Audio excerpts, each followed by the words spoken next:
Hi beauty pies, welcome back to my channel. Today's tutorial is on this makeup look. It's a smoky eyed makeup look that I have been wanting to do for a long time, and it is perfect timing because Morphe brushes just came out with the perfect eyeshadow palette for a smoky eye makeup look. Very rarely do I get a palette that I can use all of the colors, but this one, all of the colors can be used. I'm also using a new primer for this look, a primer that I've had my eyes on for at least a year. I just never got around to buying it, and then last week it came up on Ulta's website as part of their 21 Days of Beauty. I did post something about this in my stories on Instagram, but basically every day in these 21 days they have a group of select products that are just 50% off. This particular primer is a pricey one, and so for 50% off I'm like, okay, it's time for me to try it. So I got that as well, and I'm using that, and I really love the effect of that primer. I am using a couple of new products and a couple of new techniques in this video, and so I'm excited to share them with you. Now let's get to the tutorial. So the primer I'm using is by Lancome. It's called the La Base Pro Perfecting and Smoothing Makeup Primer. It is an oil-free face primer, and it leaves your skin looking blurred and softened, which is my favorite thing about it, and it's good for all skin types. And a great thing is that it is a very clean product. It's free of sulfates and parabens, formaldehydes, and it contains less than 1% of synthetic fragrances. Foundation, I'm using the Huda Beauty Faux Filter Foundation. I'm not going too much into this foundation because it's no longer available. This foundation has now been upgraded to the Faux Filter Luminous Matte Foundation. Apparently it has a 24-hour flexible wear. I'm not sure what that means because this is a pretty long-lasting foundation to begin with, but it has a luminous matte finish now, where before it was just a regular matte finish.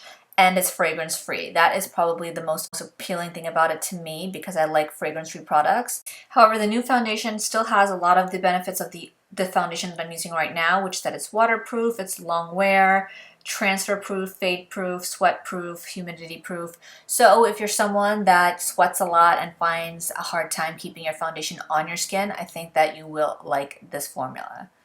For concealer, I'm using the Matte Velvet Skin High Coverage Multi-Use Concealer by Makeup Forever. It's multi-use because you can also use this concealer for contouring, and that's because the formula is so blendable. It melts right into your skin. It doesn't take much. I am using a beauty blender, but I feel like with a brush, it would still melt in really nicely, and it doesn't diminish the coverage. Like usually after you blend a concealer in, it just kind of thins out and need to apply more, but I feel like this retains the amount of coverage no matter how much you blend it in. And I'm using the color 4.1, which is Golden Honey, which is for tan skin with yellow undertones, and I feel like it just goes perfectly with my skin, and it has a really nice brightening effect.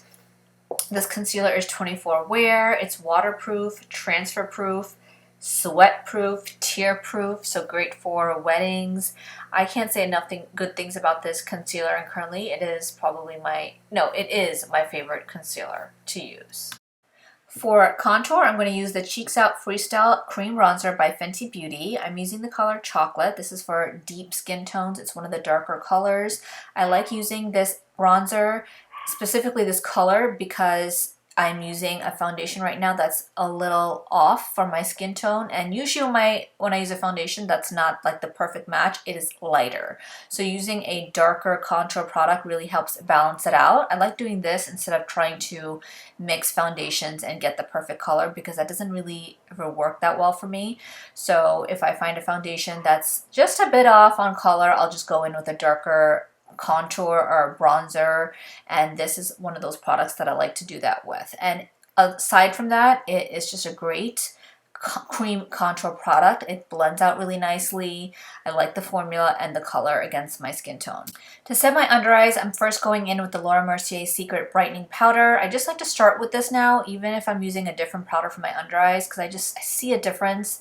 I've been using this for so long, and I feel like it just really sets the under eye perfectly, and with a kind of a comfort. Like there's no drying feeling underneath my eyes, where sometimes when I use a different formula or different product, it can start to feel dry underneath my eyes, where I feel like if I start with this, that I don't have that problem. And it has a little bit of a brightening effect as well, which is why I only use it under my eyes and my T-zone area. To set my contour, I'm going in with the Mercier translucent powder in medium deep, and this is in the Glow formula. I'm only going over my contour area with this because this color is a shade, probably about a half shade to a shade darker than my actual skin tone. And so it is a really nice powder. It's very fine. It just leaves a really nice smooth effect with a little bit of a glow. Even if you don't want a glow, I still recommend this powder because it doesn't leave too much of a glow. I feel like when you apply it to your face, it adds a glow in the high points of your face, which is where you generally have a glow. So it's just like a perfect powder, and I love the way it sets my contour as well. Now I'm using the Huda Beauty Easy Bake Loose Setting Powder in the color Kunafa. I'm adding this mainly because I like a hint of a yellow powder in my under eye area, and this is a pretty dark powder, so I usually just put a light layer of this, but this time I'm going to put a heavier layer of this powder underneath my eyes because I'm doing a smoky eyes and I just want to be able to catch any fallout from the eyeshadows. And with Morphe shadows, that is definitely one thing about them. As wonderful as they are, they do tend to have fallout, and I think in general with any eyeshadow when you're using darker colors, it's gonna have some type of fallout, so it's just better to protect your under eye area with some extra powder so that you can just wipe it off if you do have fallout. This is the 9W Smoke and Shadow palette from Morphe. This is part of a collection that Morphe now has. It's a collection of 9 pan palettes. There are 12 different palettes, so 12 different color combinations. I actually saw this first on the Ulta Beauty website and saw a different color combination that I wanted to get, and then when I went to the store I saw this one, and then I knew immediately I wanted this one. It was actually sold out at that time and I had to order it online because right as soon as it came out, like, I guess everyone ran for this. I think primarily it's one of the few cool tone palettes, like not only in this collection but in general. I think it's rare that you find such a cool tone palette. But for me, I thought it's perfect for a smoky eye, and I love that it had a black, a brown, and a shimmery dark gray. I'm starting with the color After Dusk, and on the back of the palette, it does have all of the colors labeled. So I'm starting with this color first, and I'm using a blending brush by Farah. This is the Blender Brush 25EL. Using Dark Side, this is a cool toned brown, and I'm going to use the same brush and I'm going to apply this to the outer corner, the outer V of my eye. And I'm also going to use it to start darkening the lower lash line as well. I'm taking the Sigma Tapered Blending E35, and I'm just going to run over that area that I placed Dark Side just to disperse the color a little bit more and make it look more blended out. Now for the lid color, we're using the color Nightfall. It's a shimmery, metallic, dark gray color. And I'm going to be using the blending brush by Sigma. This is the E25, and I like it because it's thick and it's short, and so it's nice to apply lid color. So as you can see, this color is a bit hard to blend out, which I have never really experienced that with a Morphe shimmery color.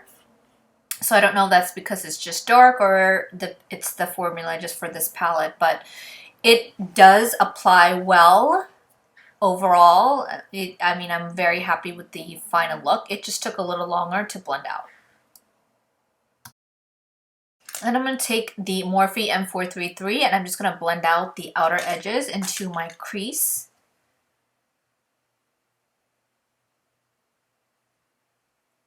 And then I'm going to apply that same color, Nightfall, onto my lower lash line. Now we're really going to start smoking it up, and I'm going to go in with Lights Off. That is the black shade in the palette. I'm going to use a pencil brush. I'm using the small crease brush by Makeup Geek. Then I'm only applying it into the outer corner, and then I'm just slowly blending it out onto the lid. I'm also applying this to the lower lash line. So as I expected, I did have some fallout, so I'm taking a brush and just wiping off or brushing off that fallout from underneath the eye, and it's easy. It comes off easily without smearing or getting any color on my lower lash line since I used the powder. I'm going to coat my lashes with some mascara. Any mascara will do. It's just important that you get some mascara on your lashes so they blend in well with the false lashes. The false lashes I'm using is by Lilly Lashes, and the lash is in the style Ella. So once I've applied the lashes, I'm just going back in with my pencil brush and I'm smoking out that lower lash line a bit further. I didn't pick up any additional eyeshadow. I just wanted it to be more smudged out. Now this particular corner of my eye, which is the outer V, that part tends to get missed quite a bit, at least by me. And it's really where you connect the lower eyeshadow with the eyeshadow on the upper lash line, and then I take it a little bit further out, especially because I have round eyes. I find that when I fill in that area and I make sure I have enough shadow in that outer corner, it really makes a big difference. Now I'm going to line my lower lash line with this NARS High Pigment Longwear eyeliner, and it's in the color black. I was just trying this out as a new pencil liner. I still prefer the Urban Decay 24-hour pencil in Perversion. I think that is a lot darker than this one. Then I'm using the Fenty Beauty powder bronzer in the color Mocha Mami.